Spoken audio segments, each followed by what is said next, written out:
UFC Fight Night Vegas 40, Ladd versus Jamont takes place this weekend, and I'm going to go through the entire card, starting with the early prelims, ending with the main events, giving my prediction and breakdown for every single fight on the card. Now, I normally would say that this card is not very good, however, because they've conditioned us to accept such terrible quality cards by last weekend's card, this one actually doesn't look too bad. Let's start straight away with the early prelim opener of Istela Nunes versus Ariane Carnelossi. Istela Nunes from ONE FC, making her debut in the UFC. I feel like I know what the UFC are doing here. Their first opponent choice for Istela Nunes was Angela Hill. I believe they just want to bring over the ONE FC person to lose in the UFC to a very good fighter. Ariane Carnelossi, way more experience against better competition. Now, Istela Nunes did fight Angela Lee, got choked out in the second round. Angela Lee's a pretty big name over at ONE FC. But Ariane Carnelossi, man arms. Absolute man arms. She has a male pair of arms on her body. And I'll tell you this, men's flyweights, bantamweights and featherweights, dream of those kind of shoulders. I'm not letting that go to waste. I'm picking Man Arms McGee for the win here. Ariane Carnelossi will get it done. She's fought better competition. She showed a great ground game in her last fight against, which was a very good win that she got against, I believe it was Na Liang. Really badly beat her up in that fight. Brutal, brutal victory. I think there was almost like a point where it could have been stopped at the end of the first round and their corner had to help Na Liang back to the stall, which is very illegal. Then Ariane Carnelossi goes out there in the second round and just continues to ground and pound against Na Liang. She showed a great ground game. She's shown a good stand-up game as well. She beat Ketlin Souza, who was 8-1 at the time, by body kick KO in the third round, which also shows a great amount of cardio to be able to find finishes in the later rounds of bouts. She's just proven in all areas, and if she wins one more fight, she's got double the experience of Istela Nunes at the same ratio of record, and she's also younger as well, so I think she's going to get this one done. And those shoulders, like Josh Emmett dreams of those shoulders. So I'm going to go with Ariane Carnelossi getting this one done by ground and pound TKO in the second round again against Istela Nunes. Moving on up the card, Dana Batgerel versus Brandon Davis. I'm going to be going with Dana Batgerel here over Brandon Davis because of the fashion at which Brandon Davis has been made to take this fight. I think Dana Batgerel's got this one in the bag, but I'll tell you this, if this was a full camp fight, I wouldn't even mind Brandon Davis's chances too much. I'd still probably go with Dana Batgerel, but Brandon Davis does not get KO'd, and I'll tell you, his first round submission win over Randy Costa is not looking too bad in hindsight, because Randy Costa arguably won the first round against Adrian Yanez, who's supposed to be this next prospect who's going to go into the rankings and become a big contender in the future. I feel as though Brandon Davis has got a pretty good chance here. I don't see it happening. He took a guy in Ray Trujillo on the regional scene to a decision win. He's 24-29. Finish him in that fight. Please don't take him to a decision win. Went to a split decision with Brad Kelly, who is 5-3 on the regional scene. He's had some close fights with Giga Chikadze by split decision. I have no idea how this happens. No idea how you go to a split decision with both Giga Chikadze and Brad Kelly. I just don't understand it, but that's how it works. He also went to a split decision loss to Kang Hyo Kang. I believe Dana Batgerel is better than those level of opponents, but he's not better than Giga Chikadze, so what do you do? What do you do here? Really? I'm going to go with Dana Batgerel. He seems to have found a level of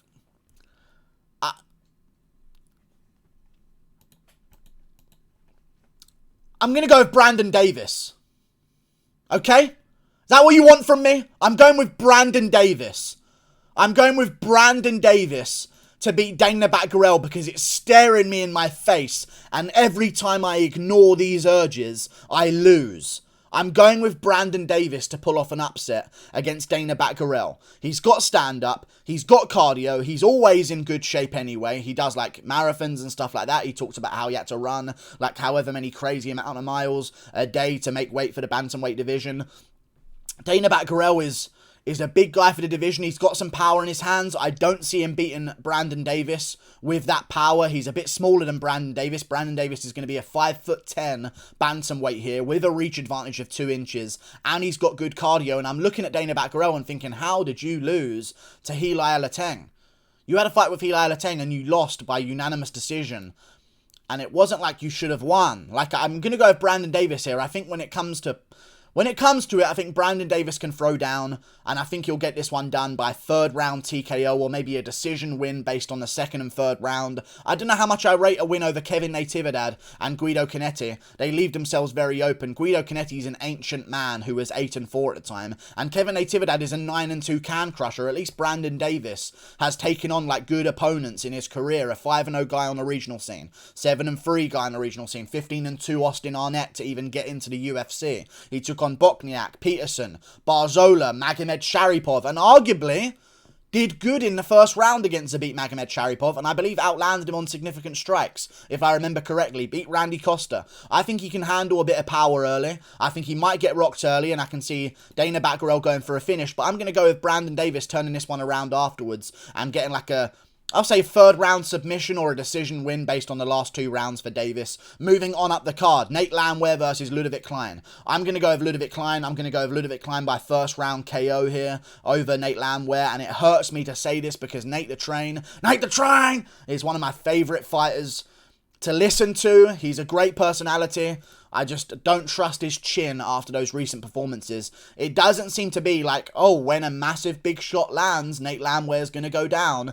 It seems to be, if any shot lands, Nate Landwehr's going to go down. You know what I mean? It's very worrying. He got clipped by a nothing blow by Julian Erosa, put down, got wobbled, ended up against a cage, got flying kneed. He got kneed in the face by Herbert Burns as well, put out cold there. I think a real good fast start from Ludovit Klein going for a KO early here, which I think he's going to go for because I'm sure he's seeing that, of course, other people have been able to KO Nate Landwehr in the past. He suffered a KO loss in 2 of his last 3 fights. I think Ludovit Klein's going to go out there, switched on early, looking for a KO blow, and I think he's going to get that KO, and I'll say it maybe by like a head kick to a combination punch finish. Nate Landwehr out cold against a cage.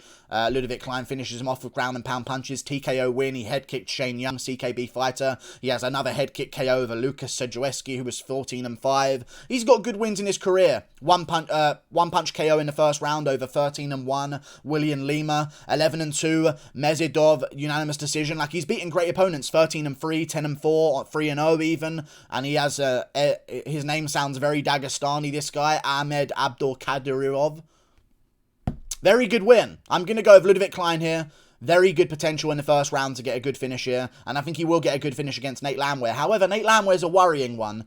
Because, again, you don't know. Because he was running the M1 scene for a while against multiple Dagestanis. Okay, so I don't understand how he's lost these recent fights. I'm going to put it down to his chin not being so good anymore. Because even at M1, he would go to war. You shouldn't be going to a war with Darren Elkins at this point.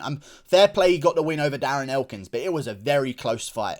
I feel like he's going to get hurt real bad by Ludovit Klein. I know Ludovit Klein didn't have the best performance in his last outing. He kind of got a little bit gun-shy against Mike Trezano, but Trezano is a massive guy for the division, a good fighter for the division as well. I'm going to go with Ludovit Klein getting this one done by TKO in the first round. Moving on up the card to another fight, Sijara Eubanks versus Luana Carolina.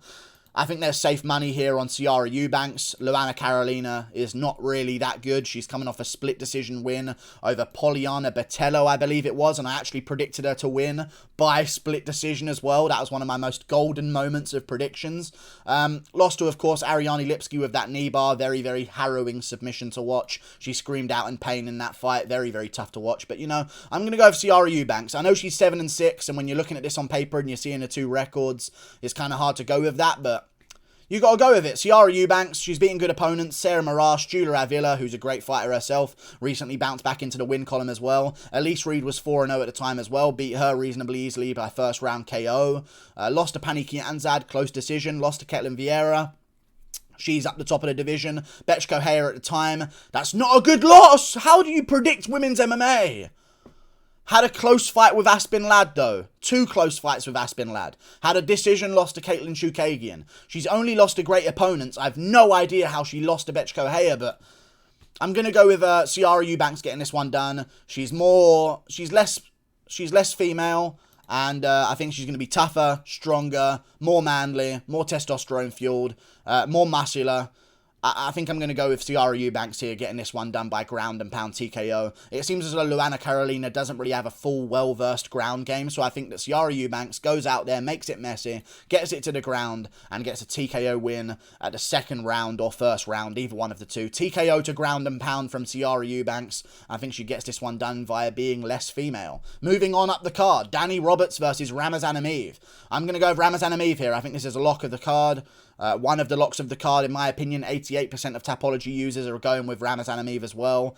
I like Ramazan Emeev here, and I think he's going to win against Danny Roberts. Danny Roberts, good on the feet, pretty chinny, as we've noticed in his career, coming to sort of the end of his career as well. Both guys 34 years of age, but Danny Roberts has had his damage. He's lost to Claudio Silva in a bit of a bullshit stoppage, in all honesty, because he never tapped to the armbar, but the armbar was in. And the fact that Claudio Silva even has you on the ground, that old testosterone-less sack of shit should not be doing anything to you in a fight ever. Straight up. So he lost there.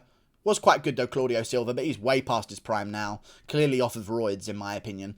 Mikel Pereira landed a flying knee KO on him. Nordin Taleb got a one-punch KO after a head kick on him. Mike Perry got the KO in the third round and really put a bad beating on Danny Roberts. I think Danny Roberts going to get grounded out on the floor and just out-grappled to a decision loss. Maybe he wins the third round and comes back a little bit when Emeev starts to slow down like he did in his last few fights. But I'm going to go with Ramazan Emeev winning the first two rounds based on out-grappling Danny Roberts pretty considerably. Moving on up the card to another great fight on the card. Andrew Sanchez versus Bruno Silva.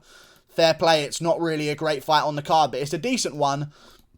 I'm going to trust Bruno Silva to get this one done, man. He's beat some really good opponents in his career. Coming in, making his debut against a guy like Andrew Sanchez. And for Andrew Sanchez, been KO'd a couple of times now in his career. Anthony Smith KO'd him. Ryan James KO'd him. Makhmud Muradov finished him in the third round. And that doesn't normally look too bad. But when you consider that Makhmud Muradov just lost to Gerald Meerschaert, maybe he wasn't the phenom we thought he maybe was. You know what I'm saying? So I'm going to go with Andrew Sanchez. I know he did finish Wellington Turman in the first round on the feet, and he has improved his stand-up quite considerably. But I'm still going to trust Bruno Silva. He's got a good ground game. He's got cardio in later rounds. He's just one of these guys who's been held back in his career for so long. And when you get held back from the UFC, you have to take on savage after savage after savage. And sometimes you're going to lose, like he gets caught by Moise Rimban, by a second-round Kimura, but he goes in there against Frolov, 11-0, beats him in the fourth round. That's 5-round experience. That's stuff that Andrew Sanchez doesn't even have. And he's been in the UFC for a very long time. He finished Wellington Turman in the first round by ground and pound. Finished him off. I know Wellington Turman didn't have a great win against Sam Alvey, but he just bounced back with a win, technically. So that's pretty good of him. Alexander Shlemenko. Everyone was talking about this guy maybe making a resurgence and getting into the UFC himself. He got slept in the first round by Bruno Silva. Same with Kovalev, Gennady Kovalev. Beat him. Masato 5-1. Vajero, 24-4. Like, he's beaten really, really good, solid prospects in their own right. And he's been shutting them out and not letting them get past him. And now he's earned his chance in the UFC. I think he's going to have a real good performance here and finish Bruno Silva. No, he's going to finish Andrew Sanchez. I'll say by second round TKO, I think. Andrew Sanchez will take a bit of a beating, maybe end up on the ground, take some ground and pound shots at the end of a round, have some moments on the feet early, don't get me wrong, but then in the second round, Silva will do the same thing, land some big shots on him, get him to the ground, start beating the shit out of him. He just looks really good and he's beating really good opponents. I think I'm going to go with Bruno Silva here by TKO to ground and pound. Moving on up the card, Julian Marquez versus Jordan Wright. I'm going to go with Julian Marquez. I questioned an underdog pick of Jordan Wright here. So I'm going to tell you there is some worth on him. But upon revisiting a lot of Julian Marquez's fights, one thing that stands true among every other trait that he has is he's got a fucking solid ass chin on him. He takes big shots sometimes and he eats them very well. And he's got a big old Cuban head and a big old neck as well. So he's made to take shots very well. And Jordan Wright's only real chance is to catch a fluky one-punch KO and follow up afterwards and get a real quick blitz finish in the first round here against Julian Marquez. Marquez seems to be able to take beatings quite well and come back afterwards and win in the later rounds. I'm going to go with Julian Marquez getting this one done. I'll say second round submission to a rear naked choke. I think he's just going to go out there, take a bit of punishment early, come back, start landing some front kicks to the body, start landing some big punches back on Jordan Wright. Jordan Wright's going to start moving backwards a bit more. He's used up a lot of explosive energy. He might go for another wheel kick again, miss it, maybe go for a jump knee, miss it, it gets smothered. Julian Marquez ends up taking him down. Jordan Wright uses all of his energy to get right back up to his feet, no pun intended, and then starts landing some shots in the clinch, but Julian Marquez shoots again, gets him down, starts landing some ground and pound shots. You can see it on Jordan Wright. He's not liking the pressure, he's not liking the volume, and to be fair, the opponents that he's beaten in the UFC are not UFC caliber opponents. Jamie Pickett, you're looking at his other win that he had over EK Villanueva, and that was only stopped due to a cut by doctor stoppage. So I think he's going to use all of his energy in the first round, trying to finish Julian Marquez. He's not going to get the finish, and Marquez will eventually tag him up in the second round with some big shots. Jordan Wright will be rocked a little bit. Marquez will take him back down, get the back, get the rear naked choke, and finish him off. Moving on up the card, Manon Fiorot versus Mayra Bueno Silva. Manon Fiorot, got to pick her here.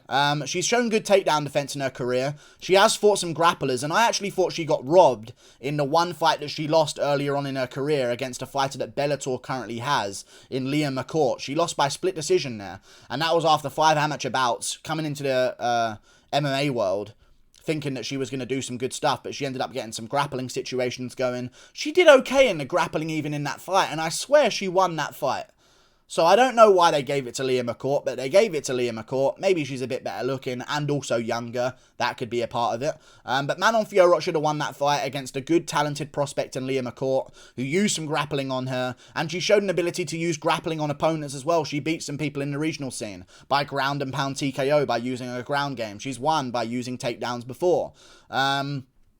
Last 2 fights, she's looked amazing. 8-2 Victoria Leonardo gets finished in the second round by a head kick to a TKO, standing.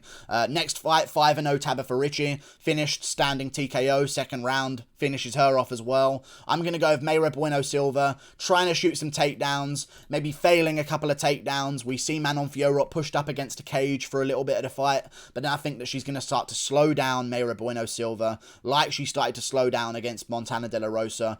Well, arguably, that shouldn't have been a draw either. Some of these decisions are so weird. But even still, Montana De La Rosa, I think, put some pressure on Mayra Bueno Silva, had some success in that department. I think that Mayra is going to try and pressure Manon Fiorot against the cage, try and avoid the stand-up at all costs, take a couple of shots early, maybe swell up her eye a little bit, get a little bit of a nosebleed, a couple of shots to the body, a couple of shots to the legs, push Manon Fiorot up against the cage, try and grind her out against the cage for a round, lose the round on damage and total strikes in the clinch, try and get Manon Fiorot to the ground. I don't see it working out for her there. I think Manon Fiorot's going to be good enough, and I think she's going to get a late second round TKO again after Mayra Bueno Silva starts to realise, wait, hang on a second, I've lost the first round, I'm losing the second round. If I don't make something happen now, I'm never going to win.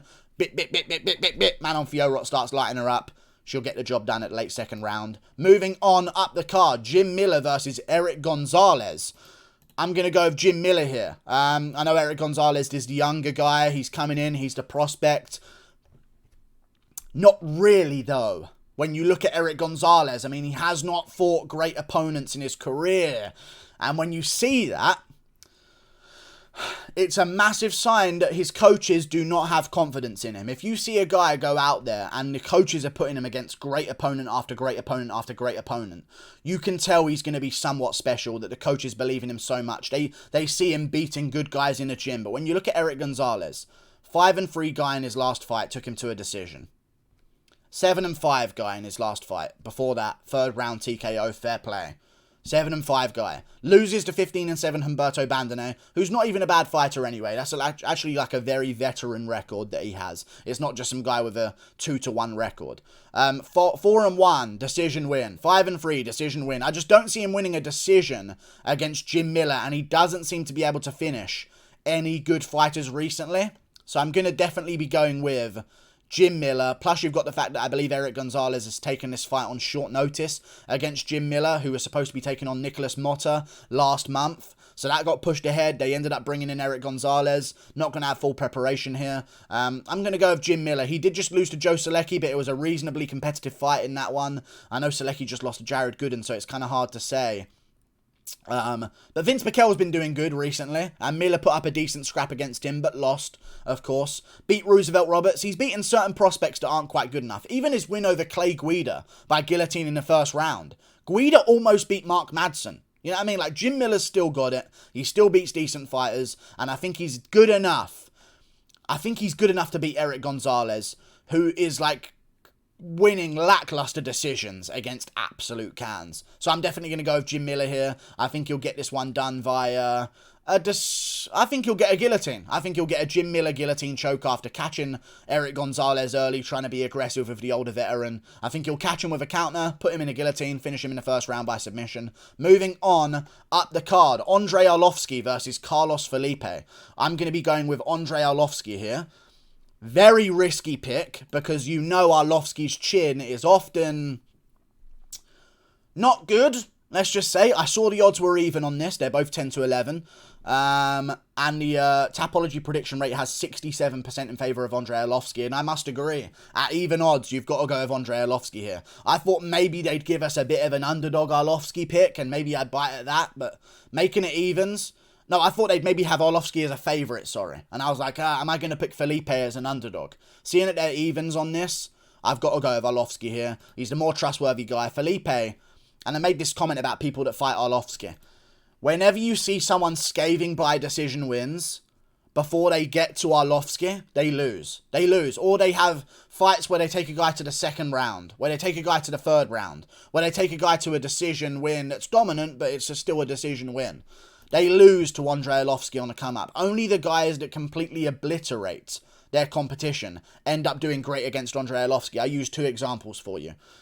Tom Aspinall, Francis Ngannou, Jairzinho Rozenstruik. That's 3 examples. I chuck in an extra one to compare the two people. Carlos Felipe, Jake Collier. What happened? Collier arguably fucking won. Okay? Jake Collier arguably fucking won. And I know that we looked at Tom Aspinall's win over Jake Collier as a joke matchup. Collier's a fat guy. He doesn't want to care about his career at all. He's never going to be a world champion himself. He has no chance against Aspinall. It's a joke matchup. Collier's actually somewhat decent now, funnily enough.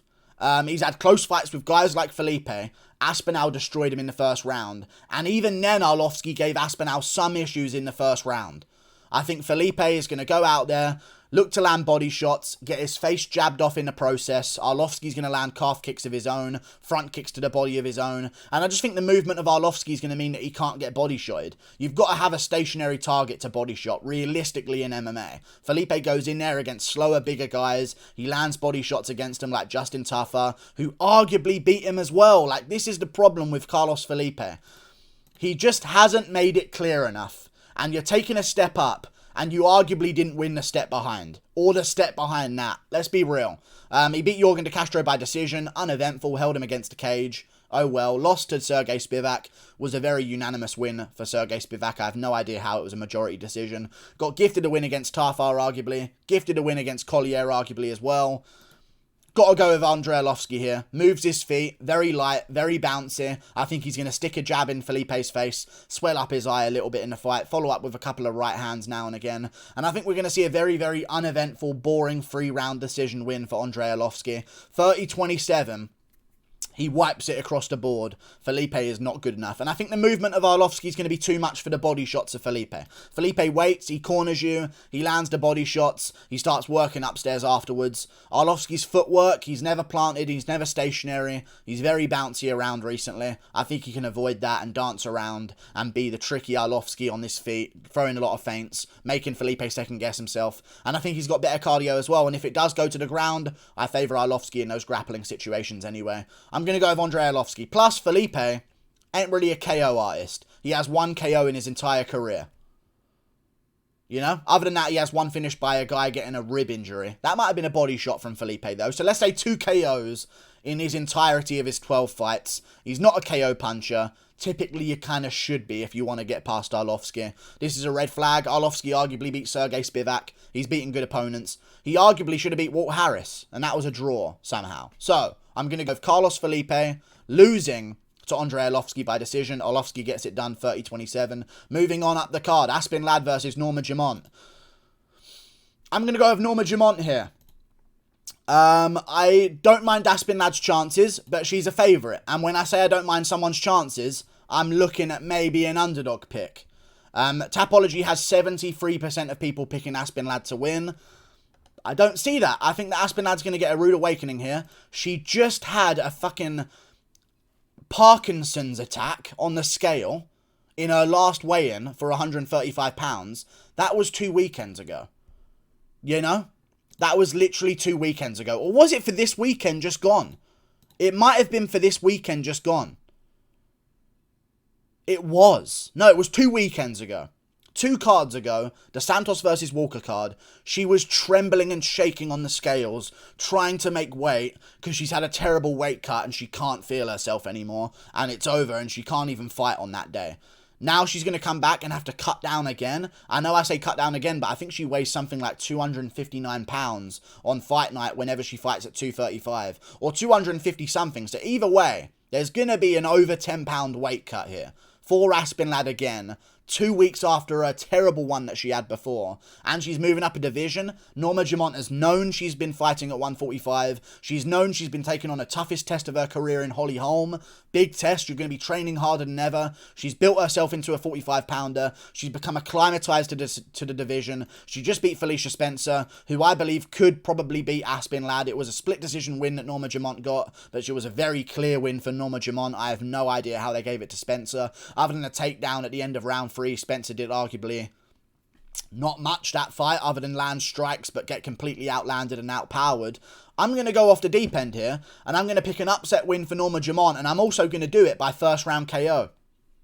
I think that Aspen Ladd's going to come going in, trying to land some punches, trying to get scrappy, and I really like the counter work of Norma Dumont. It reminds me a lot of Jermaine Durandamy, who KO'd Aspen Ladd in the first round. Norma Dumont has also been KO'd by a girl like Megan Anderson, who's just so fucking big. If she lands, she's going to KO these women, especially when they're moving up from bantamweight on short notice at the time. But now she's built herself into the featherweight division. She's very thick in the bottom half of her body as well, and I'm not just saying that to compliment her fat ass, but I'm saying that as in, if Aspen Ladd's going to want to grapple with her, she's got a strong base, a very strong set of legs, which is going to be very good for her, a very strong set of hips as well, an incredible athlete for the women's divisions of MMA. I think that's going to give her a sturdy base to try and defend some takedowns if Aspen Ladd wants to take it there.